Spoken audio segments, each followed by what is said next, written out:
Bienvenue dans ce nouveau billet de la bourse sans stress. Voilà, cette semaine, voilà, ça y est, donc tout le monde est au courant. Changement de président, de parti donc politique, retour sur les Républicains. Nous avions fait donc courant septembre et voilà une vidéo pour ceux qui ont fait la formation donc option online ou présentielle. Nous avons réalisé une vidéo pour essayer de montrer en termes de probabilité la corrélation donc entre les marchés financiers et le résultat des élections s'il y a effectivement un changement de parti. Eh ben, on avait démontré qu'on avait aux alentours des 78% donc de probabilité pour qu'il n'y ait pas de changement. Eh ben, vous voyez comme quoi il y a un changement.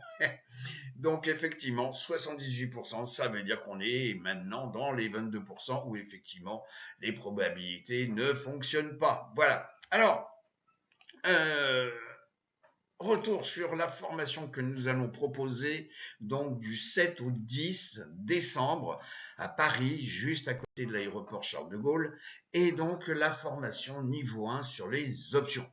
Michael vous mettra donc juste en dessous le lien pour assister parce que nous allons refaire un webinar de présentation avec des témoins, c'est-à-dire des gens, des personnes qui ont réalisé ces formations et d'avoir leur retour. Donc Michael vous mettra le lien du webinar qui aura lieu donc la semaine donc le 14 novembre. Voilà, excusez-moi, je bafouille à 21h heure de Paris.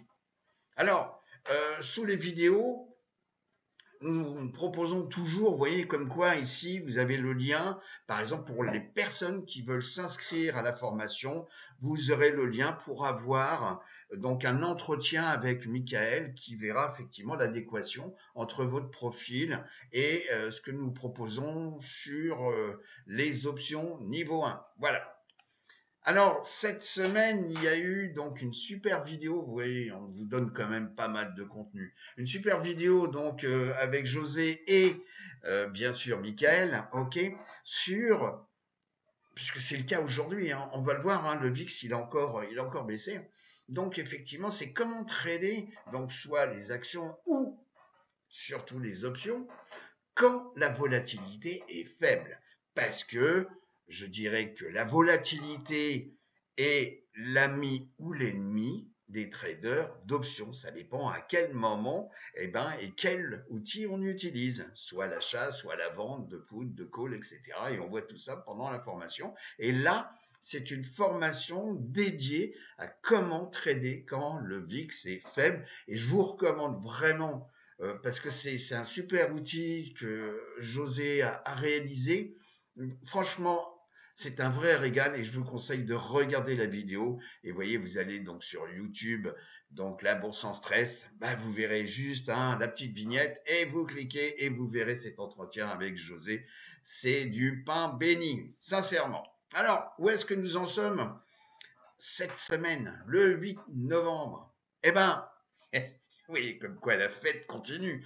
Euh, le Dow Jones industriel, on est sur un plus haut historique. Oui, plus haut historique.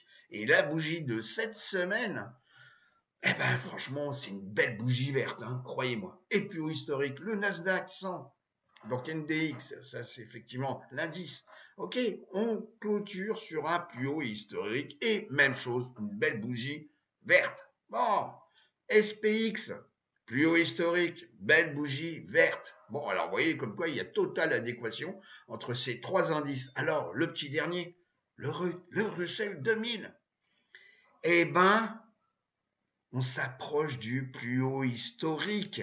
Ce qui veut dire que si nous avons les quatre indices qui sont sur des plus hauts historiques, eh ben, je dirais que la fin d'année risque d'être peut-être intéressant à trader. Voilà. Et donc, vous voyez, on est à 2399 et vous voyez, là, on est à 62 points.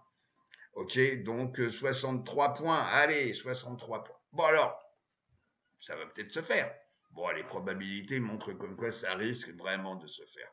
Le VIX, regardez, on est retombé sur un niveau faible, en dessous des 15. Ok. Et on vient clôturer sur la SMA, la moyenne mobile simple, 50 semaines. Donc on vient de... Alors est-ce qu'on va aller plus bas? Est-ce qu'on va rebondir? Mais en tous les cas, vous voyez, le VIX est faible. Donc pour les vendeurs de poudre, par exemple, eh ben c'est peut-être pas forcément le bon moment. Voilà. Donc voilà. Le crude oil. Bon, ben vous voyez comme quoi le pétrole, il ne faut pas que ça soit trop haut, et il ne faut pas que ce soit trop bas. Ok?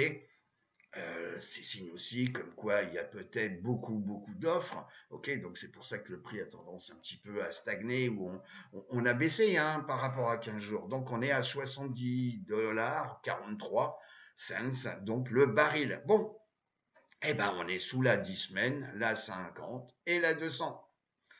Et le Bitcoin. Alors, même si nous ne sommes pas des traders donc de Bitcoin. Alors, on s'intéresse parce que c'est aussi en adéquation avec le moral du consommateur, des entités financières, puisqu'on en parle de plus en plus. Et puis, Trump a dit souvent comme quoi il voyait un avenir assez vert pour les crypto-monnaies. Ah, allez savoir. Donc là, on plus haut historique. Étonnant, hein? Donc, et là, on est à plus de 76 000 $ le Bitcoin. Donc, souvenez-vous, pour ceux qui l'avaient acheté à 12 000, je crois que, bon, ils ne doivent pas pleurer actuellement. Alors, où on en est donc le VIX, le VVIX, donc la volatilité du VIX par rapport au VIX. Donc, vous voyez comme quoi, on voit ça pendant les formations, c'est que niveau expert, c'est que la volatilité de la volatilité, donc divisée par la volatilité, donc le VIX, nous donne en weekly une très bonne indication. Ce sont toujours des statistiques, donc si vous voulez, je ne m'appelle pas Irma, mais en tous les cas, nous donne une très bonne statistique. Donc pour l'instant, je dirais comme quoi il n'y a pas de panique à avoir. Alors, valeur de croissance ou valeur value? Donc, valeur value, on y va quand il y a une peur, un doute, une inquiétude, c'est comme les utilities. Bon, alors que les valeurs de croissance, eh ben, on y va parce que ça rapporte, le retour sur investissement est intéressant financièrement. Ok? Donc là, on était descendu et puis vous voyez, pof, on remonte et on vient. Vous voyez, on est toujours ici, on est en weekly, hein, ok, au niveau des bougies. Et on vient de tester ici, donc, la moyenne mobile ici en noir, qui est la moyenne mobile 50 semaines. Alors, on revient donc sur les valeurs de croissance. Alors, par contre, oui, il faut regarder, hein, c'est comme une pièce de monnaie, il faut regarder les deux faces. Hein. Regardez juste la belle nana ici, ouais, super, mais il faut regarder aussi de l'autre côté. Et là, la belle nana, elle est moins belle, c'est le marché du travail, donc les offres d'emploi, donc privées, hein, excusez-moi, et sans l'agriculture. Et on voit que là, l'offre de boulot ne fait que baisser. Regardez, hein, donc la courbe en bleu, et là, on en est à 67 000. Ce qui veut dire comme quoi il y a peut-être un souci sur l'économie. Alors si les entreprises, on se rebat sur les entreprises américaines et non pas les Magnificent Seven, ok, mais vraiment le cœur de l'économie américaine, alors effectivement on va peut-être relancer, mais pour relancer il faut de l'argent. Et la dette américaine est quand même relativement assez conséquente quand même. Alors ça aussi c'est intéressant, c'est que si vous voulez, bon, Trump a parlé des crypto-monnaies et tout, etc.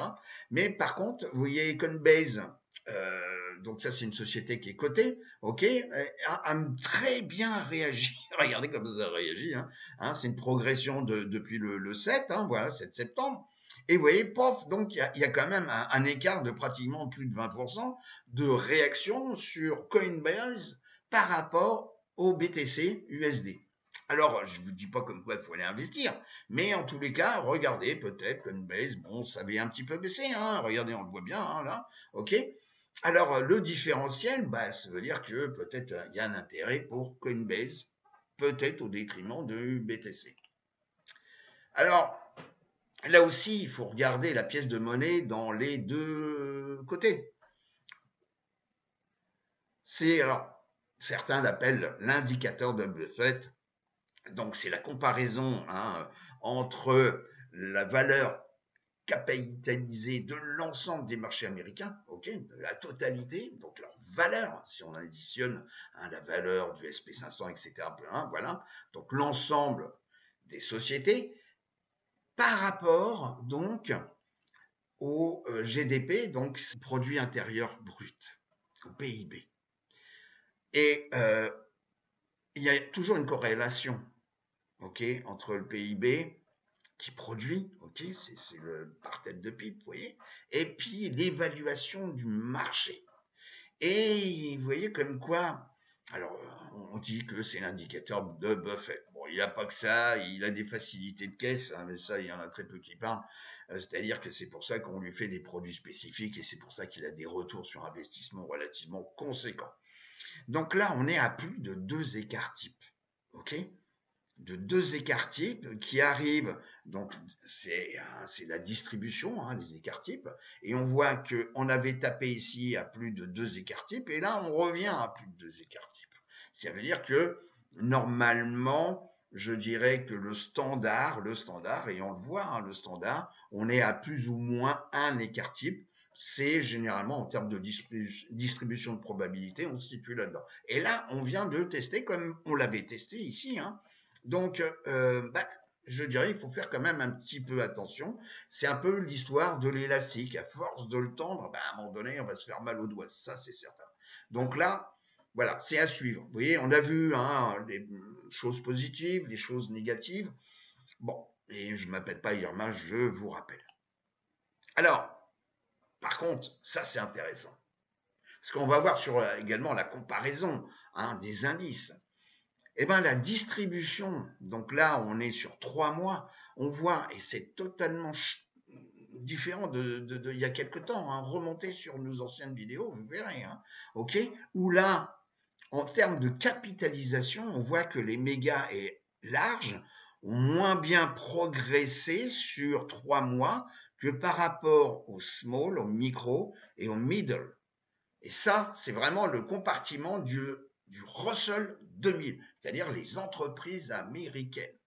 Alors, est-ce qu'il va y avoir un rebond pour recréer du travail? Est-ce qu'il va y avoir un rebond pour redonner du PIB? Donc, retour sur le slide précédent pour voir effectivement si le PIB remonte et donc on va réintégrer plus ou moins un écart type. Ok, bon. Donc à suivre et c'est vraiment passionnant. Voilà, je trouve que cette période, elle est hyper passionnante. Alors, et là, on le voit direct. Nous sommes sur ici 6 mois. C'est la comparaison à travers les ETF. Donc c'est le DIA, le SPY, le QQQ et IWM, le Russell 2000, depuis 6 mois. Et on voit, regardez bien, alors c'est un impact direct avec l'élection américaine, ok, par Trump. Et vous voyez, on voit directement, alors qu'il était un petit peu en retard, et ça fait longtemps qu'on en parlait, que le Russell 2000 il était dans un canal, et puis ça bougeait pas trop, ça montait, ça redescendait, mais on était coincé, ok, par rapport aux grosses capitalisations, par rapport aux Magnificent Seven, ok, des trucs qui ne produisent pas forcément aux États-Unis, comme Apple, par exemple, vous voyez, où c'est des biens et services donc cycliques. Mais en tous les cas, là, boum. Donc IWM, excusez-moi, c'est vraiment à suivre. Vous voyez, regardez, en quelques jours, paf. Et là, c'est quand même le premier indice sur 6 mois. Voilà. Donc, voilà, alors, on vient tester effectivement un ancien plus haut, parce que lui, par contre, il n'a pas fait encore un plus haut historique, mais voilà, c'est à regarder, et ça va permettre, si vous voulez, de ventiler vos choix sur les options, et bien entendu sur les sous-jacents qui sont les actions, en fonction des opportunités. Voilà. Est-ce qu'il faut aller sur les grosses mégas? Pour ceux qui ont le portefeuille pour, bien entendu, on voit la gestion du money management pendant les formations. On ne fait pas n'importe quoi. Et en tous les cas, il faut peut-être aller voir sur des capitalisations un petit peu plus faibles, sur des secteurs un petit peu qui ont peut-être vont rebondir par rapport à la nécessité de l'énergie, par exemple, production d'électricité, voilà, pour relancer l'économie américaine via des entreprises américaines. Voilà. Donc, les secteurs, on revient dessus, les secteurs, toujours sur 6 mois. Je ne vais pas me répéter sur l'importance des 6 mois, ok? C'est une constante. Bon, premier secteur, discrétionnerie. Oui, premier. Et on voit un petit peu, effectivement, les gens vont peut-être reconsommer ou voilà. Mais en tous les cas, c'est le premier secteur. Deuxième, le real estate.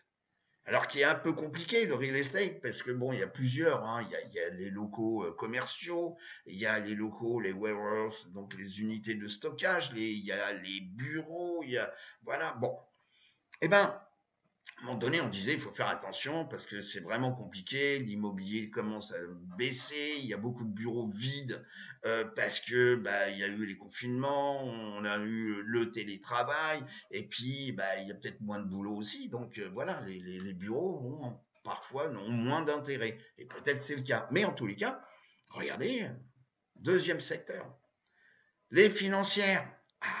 Les financières, troisième secteur. Et là, faut penser, les financières, on va en avoir besoin s'il faut réinjecter de l'argent, mais ce coup-ci dans l'économie américaine, donc IWM. Et puis le quatrième, enfin excusez-moi, le dernier, c'est toujours l'énergie, XLE. Mais il y a quelque temps, il était négatif. Regardez dans nos précédentes vidéos. Et là, donc ça veut dire qu'actuellement, tous les secteurs sont positifs. Donc c'est quand même un sacré feu vert. Les sous-secteurs par ordre décroissant en trimestre. Donc là, on vous fait encore un beau cadeau. Et on voit comme quoi, sur 3 mois, alors pourquoi je regarde sur 3 mois? Parce qu'effectivement, pour faire 6, il faut savoir un petit peu comment ça se passe sur 3 mois. Et parfois, on peut faire du court terme, par exemple avec les options, donc où on n'est pas obligé de vendre ou sur du très long terme, on peut être plus court-termiste. Bon, on apprend ça aussi donc pendant les formations. Simplement pour suivre cette fin d'année. Voilà. Alors, les utilities, tiens, les producteurs indépendants d'énergie, peut-être que, voilà, les compagnies aériennes, on a les services de voyage, les équipements électriques, peut-être, regardez, sur 3 mois, on est à 38%. OK? Et puis la performance sur cette semaine, regardez, 18, 12% et 15%. Bon, alors est-ce que c'est l'effet Trump? À la limite, on pourrait dire quand même, oui, peut-être aussi, quand même. OK? L'uranium, bon, sur l'uranium, on voit comme quoi, effectivement, on a pratiquement 37%. Donc, c'est un secteur à suivre, ok?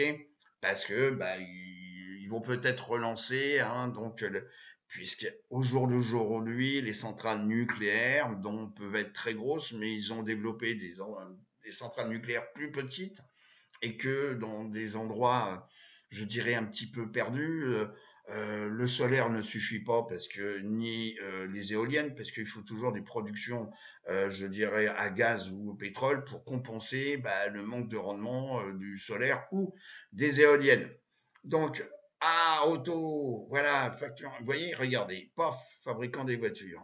Et regardez, tac, ici, on est quand même ici à pratiquement 36%.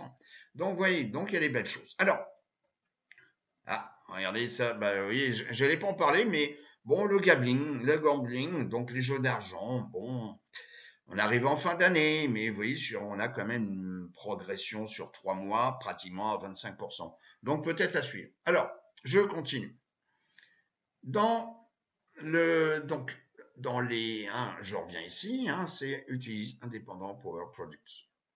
Donc, on a ici, donc vous avez 6 sociétés.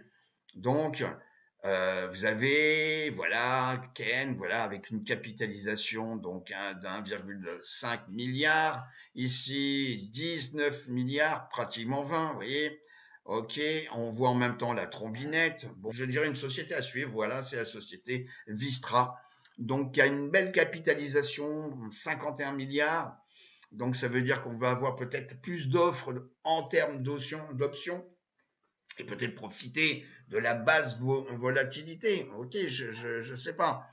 Hein. Donc, et on regarde la courbe. Alors, la courbe, nous sommes en weekly. Vous voyez comme quoi, là, nous avons une très très belle bougie verte qui clôture au-dessus donc des précédentes clôtures hebdomadaires. Bon.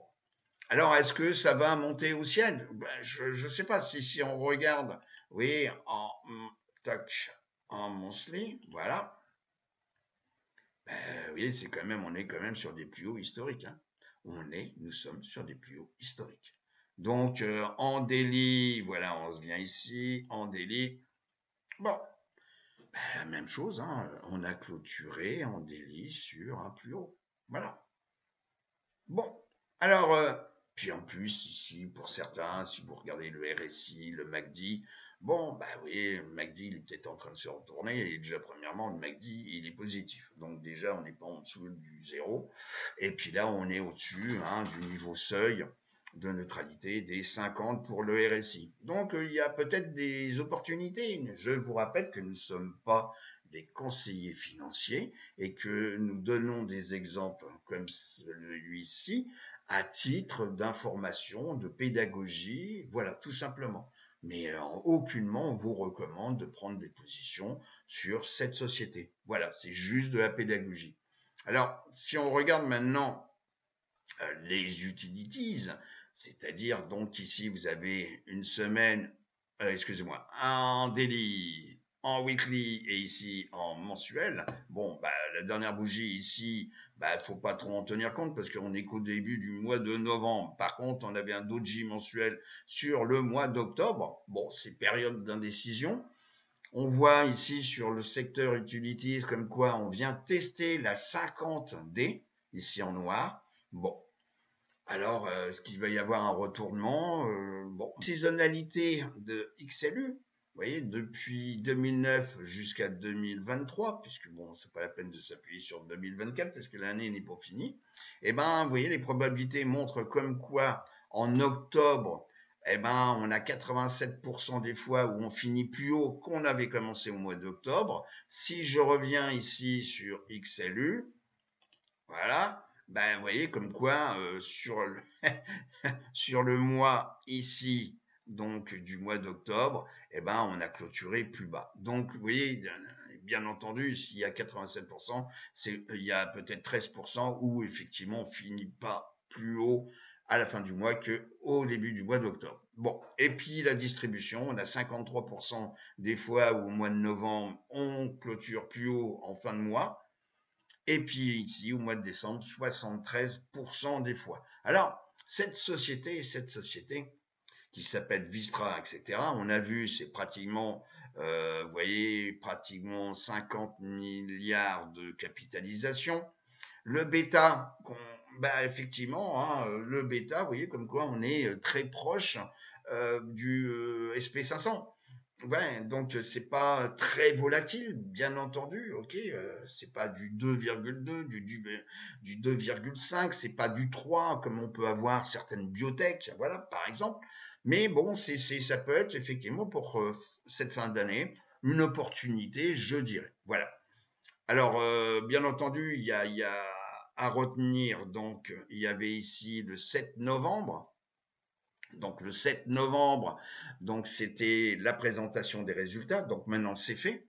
Donc si on prend une position, on ne sera pas embêté. Alors court terme, hein, bien entendu, on ne prend pas une position actuellement sur 20 ans, hein, ok, mais on ne sera pas embêté par le jour des résultats parce que c'est déjà fait, c'est le 7, ok. Bon, alors est-ce qu'il y a donc des options? Et puis se poser la question quoi faire? Alors déjà, vous voyez comme quoi en After Hours, on a progressé à 143,50 en termes de clôture. Donc ça, c'est après donc les 22 heures de Paris. Et puis, on avait clôturé, vous voyez, donc à 141,90 à 22 heures de Paris. Bon, Donc ça, c'est l'aftermarket et je vous rappelle que ça dure une demi-heure et il faut extrêmement en tenir compte aussi quand on trade les options. Et puis, ben, vous voyez, donc on a un cours qui est à 143,50. Alors, qu'est-ce qu'on fait? On a les calls. Est-ce qu'on achète de la projection, de l'espoir, ou on vend des puts? Bon, alors, vous allez me dire, mais le put, actuellement, le VIX est faible. Donc, quand le VIX est faible, c'est vrai que, bon, acheter, c'est peut-être plus intéressant que de vendre. Euh, Parce que on achète avec une volatilité faible ou on vend avec une volatilité élevée. On voit tout ça pendant les formations, je vous assure. Alors là, bah, effectivement, qu'est-ce qu'on fait? Est-ce que je vends ici côté put? Donc, par exemple, je souhaite acheter cette société, on est à 143, ok, bah vous voyez, donc ici le dernier prix, ça c'est la valeur du put, ok, puisque vous avez le prix ici, dernier prix. Est-ce que je veux avoir cette société en portefeuille? Et puis, bon, c'est l'échéance, vous voyez, c'est l'échéance. Si je me suis pas trompé, décembre, voilà, 20 décembre, donc ça c'est du monthly, 2024, ok. C'est pas du weekly, hein, en tous les cas, au niveau, hein, c'est du mensuel, hein, donc là c'est le 20, troisième vendredi de chaque mois. Et donc, il y a peut-être des choses à faire, donc à vendre des puts en dehors de la monnaie, et puis avec suffisamment d'open interest, et puis une prime qui est pas trop petite. Ok. Alors n'oubliez pas que là, on travaille sur des strikes à 105. Donc je vous rappelle qu'il faut avoir le capital. Le capital, donc pour pouvoir, si jamais vous faites assigner, eh ben, de pouvoir débourser eh ben, 10 500 $, puisque un contrat d'option, c'est sans stock, hein, je vous rappelle. Ok. Donc, est-ce que si vous avez un compte à 20 000, bah, voilà, vous n'allez pas faire la moitié de votre capital simplement pour être assigné sur la société, même si elle vous intéresse, même si vous l'aimez beaucoup, sur la société Vistra Corp. Voilà.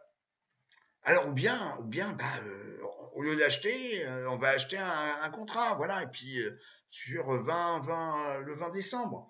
Bon, là, on a l'effet, votre ennemi, hein, l'effet de temps, puisqu'on arrive au bout de course, donc au niveau de la distribution de la valorisation, puisque là, la valeur temps va extrêmement baisser. Si vous êtes ici dans la monnaie, bah, effectivement, la valeur temps va être votre ennemi. Mais par contre, vous achetez moins cher. Bon, c'est à vous de voir. Vous voyez, je vous rappelle comme quoi on n'est pas les conseillers. Ok, mais bon, par exemple, on peut acheter donc hein, dans la monnaie un call 120 $. Ok, on va décaisser 2390 $. Ok, ça a bien progressé donc le vendredi 8. Ok, vous voyez comme quoi le vendredi 8, on a eu effectivement 105 échanges donc dans la journée hein, en termes de volume, alors que l'open interest, donc ce sont des contrats qui sont ouverts, mais on voit ça pendant les formations, on est à 3863. Bon, il y a quand même du volume, c'est-à-dire qu'on ne serait pas seul si vous voulez vous défausser de la société. Voilà. Donc, c'était un petit tour d'horizon avec un exemple sur un secteur qu'il faut peut-être suivre, donc les utilities, et puis voir également, bah, effectivement, une société qui correspond à ce qu'on vient de voir, donc sur le screener, donc voilà, des sociétés qui sont dans les utilities indépendants Power Producteurs. Donc, voilà. Donc, ben, je vais vous souhaiter, en tous les cas, une bonne semaine de trading.